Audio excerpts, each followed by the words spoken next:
Hello, everyone, and welcome back to Psycast. I'm Cypher. And I'm Castia. We are the NPCs, your guides through the glorious worlds of gaming and all things nerdy.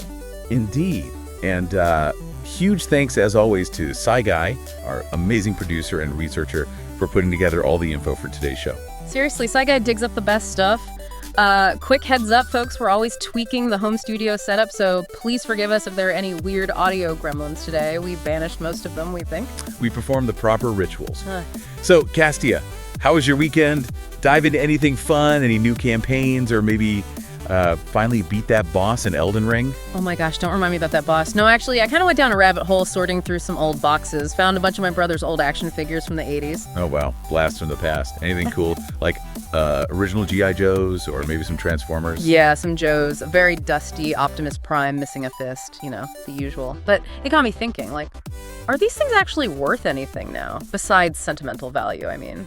Ah, the million-dollar question. Or maybe the $10 question, depending on the figure.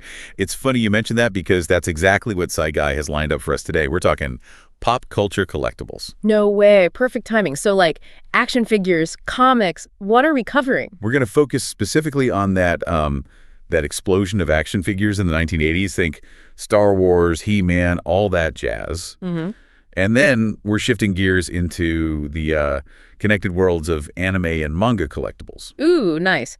Okay, so we're talking vintage toys and then jumping into cells, statues, maybe rare manga. Sounds awesome. I'm always seeing crazy prices for stuff online. Exactly.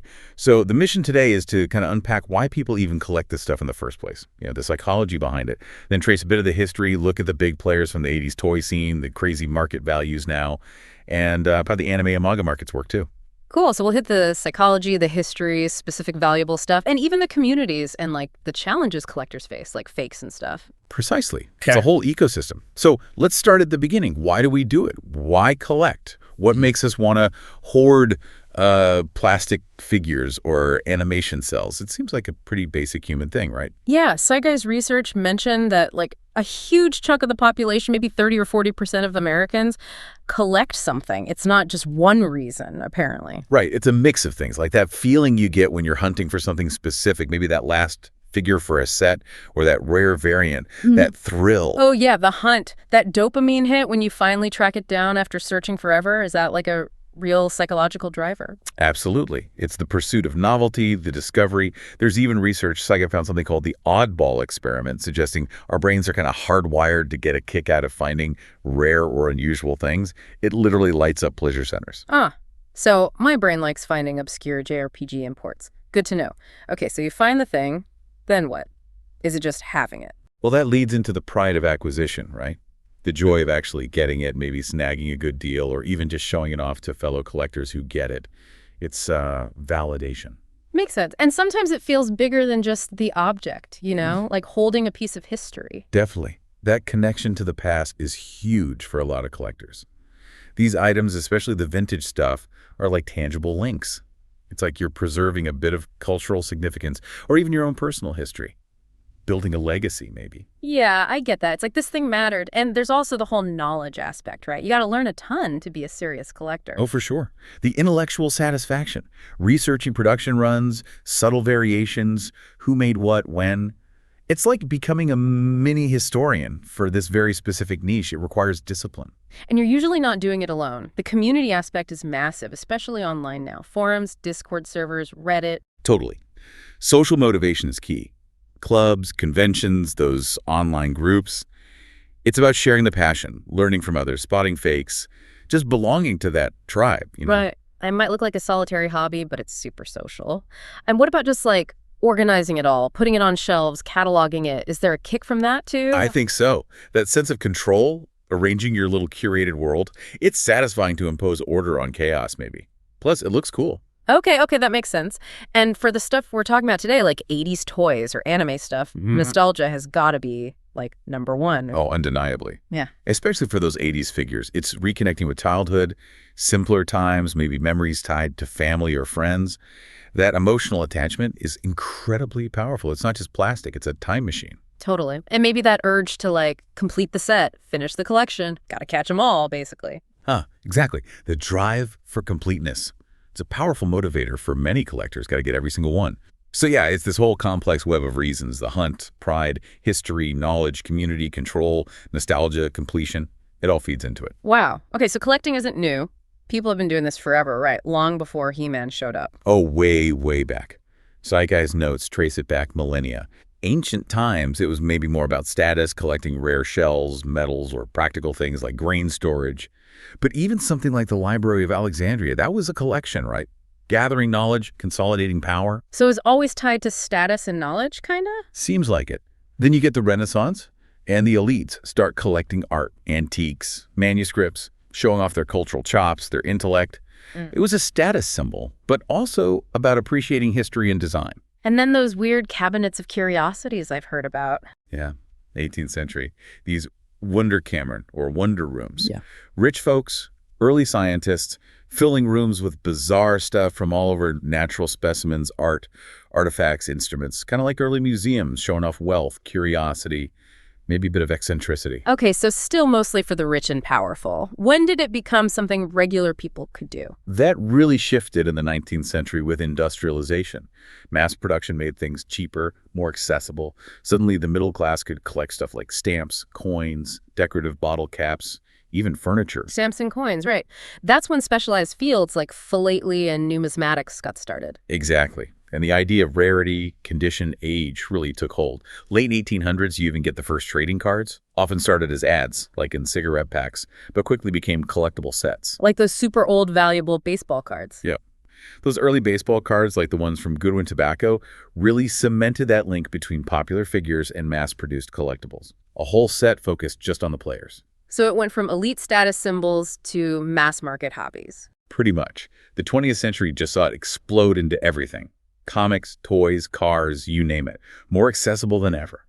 And a lot of the really valuable stuff today comes from that era of mass production meeting massive cultural impact. And then the internet just threw gasoline on the fire. Right. So completely changed the game. Yeah. eBay, online forums, dedicated websites. Suddenly you could find anything, anywhere. Connect with collectors globally.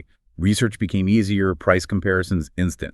Value became much more market-driven, tied to online demand and easily searchable prices. Which brings us right back to the 80s. That decade feels like ground zero for modern pop culture collecting, especially action figures. It really was a golden era. Not the very first action figures, mind you. You had articulated figures way back. Even Hasbro's original 12-inch G.I. Joe in the 60s kind of coined the term action figure instead of doll. Right, gotta make it sound cool for boys. But the 80s was different. Totally different scale. Driven by huge movies like Star Wars, cartoons, comics. These figures went from just toys to serious collectibles for adults later on. The nostalgia factor was immense. Kids who grew up with them became the collectors, paying big bucks decades later. Because the cartoons sold the toys and the toys sold the cartoons. That synergy. Exactly. It was this perfect storm. So who are the big companies making these iconic lines? Kenner's got to be top of the list, right, for Star Wars? Oh yeah, Kenner and Star Wars, inseparable. They absolutely revolutionized things with that smaller 3.75-inch scale. Mego passed on the license thinking smaller wasn't the way to go. Kenner realized smaller meant cheaper figures and, crucially, affordable vehicles and playsets. That was genius. You could actually get the Millennium Falcon or an AT-AT. Right. They ended up making over 300 different figures in that original line. Started with that crazy early bird kit, basically an empty box with a mail-away coupon because the figures weren't even ready yet. Imagine doing that today. And they used some cool tech, too. Yeah, ultrasonic welding to put the figures and vehicles together efficiently. Kept them durable enough for play, but also manageable for mass production. Kenner wasn't just Star Wars, though, right? Nope. They did the real Ghostbusters figures, too, based on that amazing cartoon. Super fun, kind of stylized designs, lots of wacky action features. And the Superpowers collection, their DC Comics line, those were awesome. Really accurate sculpts for the time, cool action features triggered by squeezing legs. They even got comic legends like Jack Kirby involved in designs. Kirby designing toys, that's legit. Okay, so Kenner was huge. What about Hasbro? They had some big hitters, too. Hasbro was massive. They reinvented G.I. Joe in the early 80s as a real American hero, shrinking them down to that same 3.75-inch scale. Moved from the single soldier idea to this whole anti-terrorist team, Cobra. And the file cards, written by Larry Hama from Marvel Comics, right, gave every character a backstory. Those file cards were brilliant, made you care about the characters. And collectors now obsess over variations, like the early 1982 figures having straight arms before they added the swivel arm battle grip. Tiny details matter. And Hasbro also gave us robots in disguise. More than meets the eye. Transformers, Generation 1. That was a huge partnership with the Japanese company Takara. Hasbro took Takara's Diaclone and microchanged toys, robots that turned into vehicles and stuff, and Marvel Comics created the whole Autobots versus Decepticons lore. And the designs for some of those classic robots were done by Shoji Kawamori, the guy behind Macross. The very same legendary mecha designer. Talk about connections, Macross, Transformers, that's all intertwined. Okay, Ken or Hasbro. Mattel's got to be in the mix with He-Man. By the power of Grayskull. Absolutely. Masters of the Universe was Mattel's big answer to Star Wars success. They went with a different feel, chunkier, 5.5-inch scale figures, really exaggerated muscles, that spring-loaded power punch waist twist. Yeah, totally unique look, kind of sword and sorcery meets sci-fi, He-Man, Skeletor, Castle Grayskull. Iconic. And they really nailed the marketing synergy early on. Mini comics packed with the figures and that huge Filmation cartoon series. The cartoon was essential for building the world of Eternia and driving toy sales. MOTU's success must have pushed the other companies, too. Oh, definitely. It influenced Kenner and others to add more action features, lean into those media tie-ins. Though it's interesting, while MOTU went bigger, that 3.75-inch scale Kenner pioneered really became the standard. Mostly because it worked better for vehicles and play sets. It shows how that fierce competition really drove innovation in the 80s in the toys themselves and how they marketed them. Absolutely.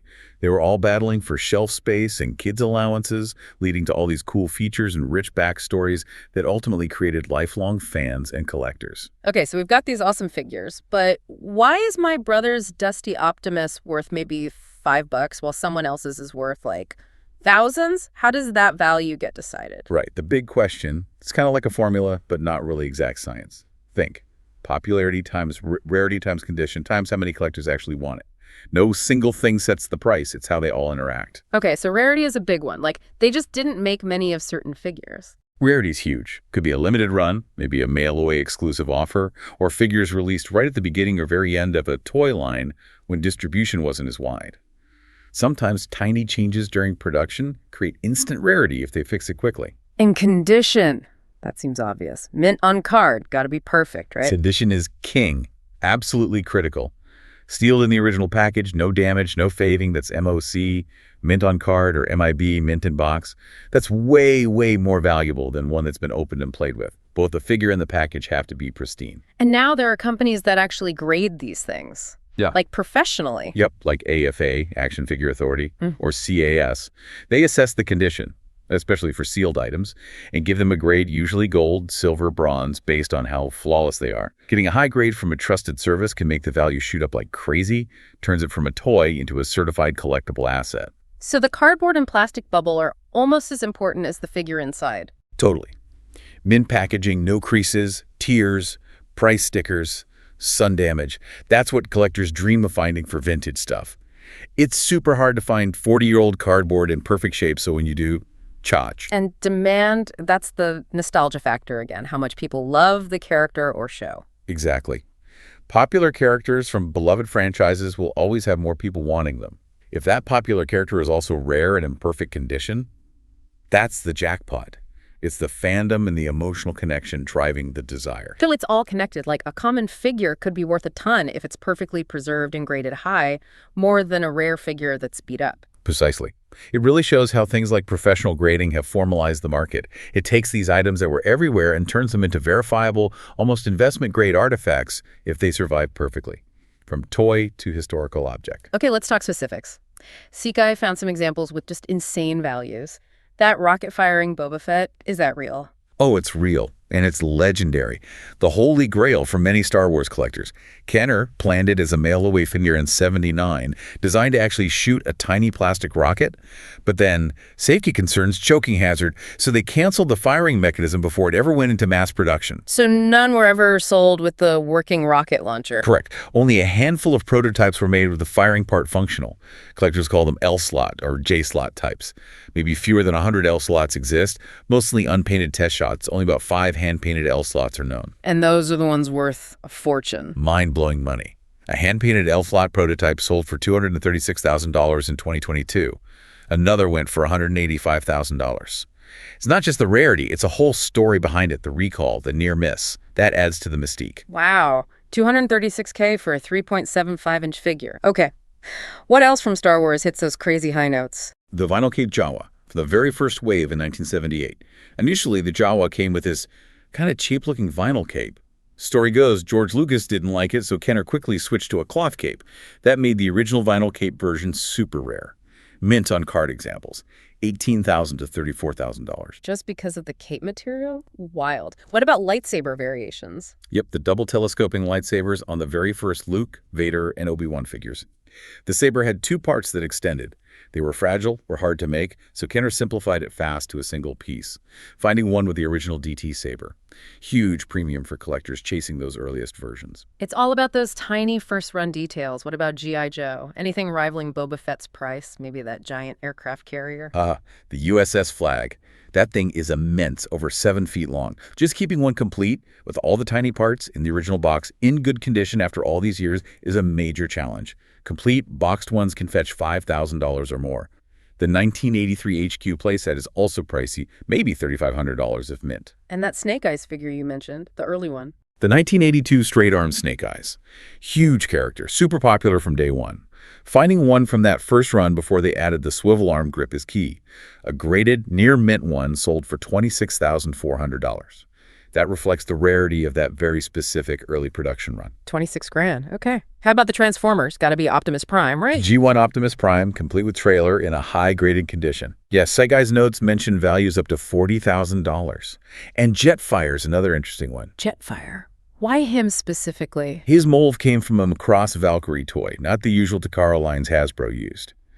Because of licensing issues between Transformers and Macross Robotech, he wasn't really released everywhere, making him rarer globally. Plus, he's mostly white plastic, prone to yellowing, and has complex parts easily lost.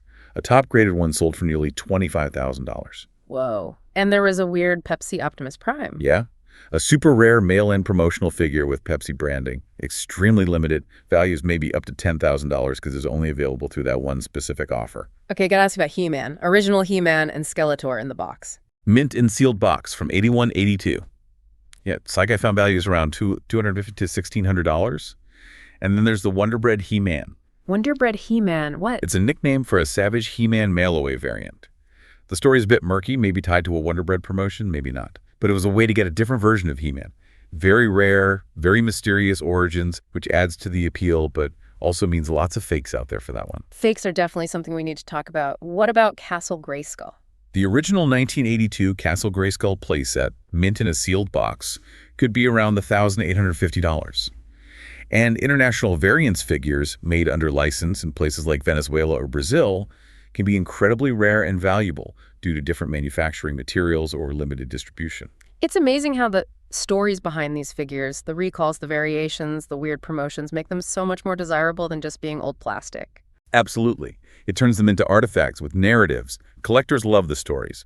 Combine that story with rarity, condition, and grading, and you see how these 80s toys became major cultural and financial items fueled by nostalgia. With all that passion and money involved, the community must be super important. Connecting with other collectors, sharing info. It's huge. The community aspect, both online and offline, really keeps the hobby alive and thriving. It's about support, knowledge sharing, and just connecting with people who get it. Where do people hang out online for this stuff? Like specific forums? Oh, yeah. For Star Wars, Rebel Scum has been a go-to for ages. G.I. Joe fans have HissTank, Yojo for archives, and Reddit. Transformers folks are often on TFW 2005. He-Man fans gather at heman.org. And there are broader vintage toy forums and subreddits, too. So they're not just chat rooms, they actually help collectors. Definitely. They're crucial for sharing knowledge, spotting fakes, tracking prices, finding rare parts. It's like a global hive mind for vintage toys. The internet completely changed how people collect. And conventions. Going to shows in person must still be a big deal. Conventions are vital. Places to buy, sell, trade, but also just to meet people, see amazing collections, sometimes meet the original creators or voice actors. Yeah. There are specialized cons like PowerCon for Masters of the Universe or Joe Fest for G.I. Joe. Meeting Larry Hama or Street Slaughter at Joe Fest, that's awesome. Right. Toylanta is another big vintage toy show. Even general pop culture cons have vintage toy dealers. These events are marketplaces, but also celebrations of this shared history and passion. Okay, so you're connected, you know the market, but there got to be pitfalls, right? Especially with valuable old stuff. Oh, absolutely. Two huge challenges are spotting fakes or counterfeits and just keeping the darn things from falling apart. Preservation. Fakes must be rampant with those kinds of prices. How do you even tell? It takes a really sharp, educated eye. You have to scrutinize everything. The packaging, is the logo crisp? Is the printing quality right for the 80s? Are the colors correct? Is the bubble sealed properly? Does the cardstock feel right? Blurry art, misspellings, bad seals, or red flags. What about the figure itself? Any giveaways? Lots. Paint application originals usually had smoother factory paint. Fakes might be sloppy, have overspray. The sculpt originals have crisp details. Fakes can look soft, lack definition, have excess plastic flash. Joints original should feel relatively sturdy. Fakes often feel loose or wobbly. Anything else? Like markings? Markings are key. Authentic figures usually have copyright info, manufacturer name, Kenner, Hasbro, Mattel, country of origin stamped or molded neatly. Fakes might omit these or stamp them crudely. The plastic itself, 80s figures use pretty durable plastic. Fakes might use cheaper stuff that feels flimsy, sticky, or smells weird. And I heard something about fingerprints. Yeah, that's a weird one. If fingerprints are embedded in the paint or plastic itself, it might mean it wasn't handled with standard factory procedures, like wearing gloves, which could indicate a non-factory origin, like a custom or fake. And the biggest clue, price. If that rare figure is dirt cheap, run away. It's almost certainly fake. Man, sounds like you need a PhD in toy forensics to avoid getting burned. It takes experience, research, and trusting the community and reputable graders. It's a minefield sometimes. And once you have the real deal, keeping it pristine is a whole other battle, right? Especially with 40-year-old plastic. Preservation is critical. You got to control the environment. Stable temperature and humidity are best to avoid attics and basements with wild swings. Extreme temps make plastic brittle, warp, crack, discolor. And sunlight is the ultimate enemy, right? Fades everything. Light, especially UV light from the sun or even some indoor lights, is brutal. Fades colors on figures and packaging, makes plastic brittle. Keep them out of direct light. UV protective display cases or window films are a must for valuable pieces. What about storing them? Like in boxes? Use acid-free materials. Acid-free plastic bags, tissue paper storage boxes. Prevents chemical reactions that cause yellowing or degradation over time. For figures on card or in box, those hard acrylic or plastic cases are great protect from dust, damage, and UV. And just handling them carefully. Clean hands. Oils and dirt can damage surfaces. Gentle dusting. It's about protecting the condition, which protects the value and just, honors the item itself. You're basically a curator. Wow, it really is a commitment. Okay, that was an awesome look at 80s figures. Now let's switch over to that other huge area Psyguy researched. Anime. Right, anime. That distinct Japanese animation style that's gone from niche interest to global phenomenon, its history is fascinating. Where did it really kick off? I know it goes back a ways. Early 20th century saw the first Japanese animated films, but modern anime really formed after World War II. And the key figure there, almost like the Walt Disney of Japan, was Osamu Tezuka. Tezuka, I know that name. Astro Boy, right? He's called the god of manga. Exactly. He founded Mushi Productions in the 60s. Hugely influential, not just for manga, but for establishing anime's look, its character designs, and even production shortcuts like limited animation to make TV series feasible. So manga and anime have always been super closely linked. Very much so. Adapting popular manga is a huge part of the anime industry model. The 60s saw kiddie anime take off. The 70s brought more genres. But the 80s and 90s, that's when it exploded globally. Think films like Akira or the work of Studio Ghibli. They showed the world anime could be serious, beautiful art. Ghibli films are just magical. Who else were the big creators or studios driving this? Besides Tezuka, you absolutely have Hayao Miyazaki and Studio Ghibli. Their hand-drawn animation, incredible storytelling, Spirited Away even won an Oscar. My Neighbor Totoro, Princess Mononoke, timeless classics. They really are on another level. What about Akira? That felt like a landmark. Katsuhiro Otomo's Akira in '88. Groundbreaking animation, complex story, super influential on Western sci-fi and animation. And then there's Hideaki Anno, creator of Neon Genesis Evangelion in the 90s. That show completely tore down the giant robot genre, got super psychological and philosophical. Oh, Evangelion. Yeah, that messed with people's heads. What about the big studios cranking out shows year after year? Toei Animation is a giant, one of the oldest, responsible for huge global hits like Dragon Ball, Sailor Moon, One Piece. Sunrise is another powerhouse, especially famous for the mecha genre. Gundam is theirs, known for its more realistic take on giant robots and politics. And Cowboy Bebop. Cowboy Bebop. See a space cowboy. Okay, so tons of creators, tons of studios, and the genres are kind of different from Western cartoons, right? Yeah, they often categorize by target demographic first, similar to manga. Shonen is for young boys, action, adventure, fighting. Think Dragon Ball Z, Naruto, One Piece. Got it. And shoujo is for young girls. Right. Romance, relationships, fantasy, magical girls like Sailor Moon or Fruits Basket. What about older audiences? Seinen is aimed at adult men. More complex plots, mature themes could be violence, psychology, stuff like Berserk or Ghost in the Shell. Josei is for adult women, realistic takes on relationships, careers, adult life, like Nana. And then layered on top of that are all the thematic genres, right? Like mecha, sci-fi. Exactly. Mikiana, Gundam, Evangelion, Magical Girl, Sailor Moon, Madoka Magica, Isekai, transported to another world like Sword Art Online, Slice of Life, everyday stuff like K-On!, sci-fi, Ghost in the Shell, plus your usual romance, comedy, horror, adventure, often blended together. Huge variety. Okay, so just like with the action figures, there must be some super valuable anime collectibles out there. What's the high-end stuff? Definitely. And often it's tied directly to the actual production process. The most famous are probably animation cells. Cells, like the actual painted sheets they use to film the animation. Yep. Those transparent sheets with the characters painted on, layered over backgrounds, photographed frame by frame. Each production cell is a unique piece of art used in making the actual show or movie. They're different from limited edition cells made just for collectors. And cells from famous scenes or shows can be worth a ton. Oh, yeah. Especially from landmark films. Akira cells are huge. Sai's notes mention setups with the original painted background selling for $10K, $20 even one of Kaneda on his bike hitting over $117,000. $117,000. That's Boba Fett territory for one frame of animation. Crazy, right? Studio Ghibli cells are also highly prized. A cell from Kiki's delivery service sold for $48,000. One from My Neighbor Totoro, the cat bus, went for $13,000. Dragon Ball Z must be popular too, given how huge it is. Immensely. Cells from big fights or key characters are in high demand. A Gohan versus Cell sold for $11,000. Prices vary a lot based on the scene and character, but yeah, thousands easily. Cells from Ghost in the Shell, Evangelion, Berserk, even Pokemon can fetch big money. So the value comes down to how iconic the show film is, the scene, the character, the artwork quality, and just the fact that it's a unique physical piece used in production. Exactly. It's a tangible piece of animation history. What about figures and statues? Not the mass market stuff, but the high-end collector pieces. Yeah, those limited edition statues, often made from resin or polystone, super detailed, limited runs. They're basically sculptures. Prices can get way up there. Any examples from Guy's research? Let's see. A big 14-scale god Enel from One Piece was valued around $1,600.